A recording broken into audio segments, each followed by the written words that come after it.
आमची बहीण मतदान केंद्रामध्ये मतदानाला गेली होती. थोडी गर्दी असल्यामुळं ती रस्त्यात उभा होती. हा पंकज खताळ याची मिसेस हे उमेदवारी करत आहे.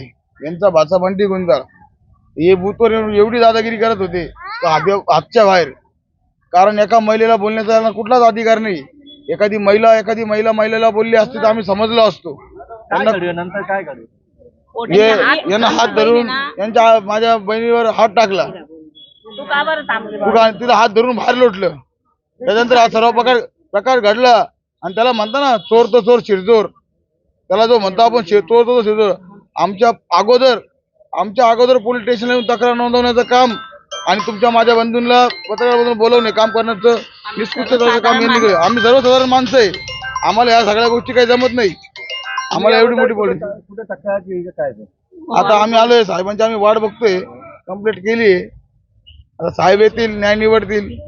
काय वोटिंग करायचा जन्मसिद्ध हक्क सर्वांना आहे.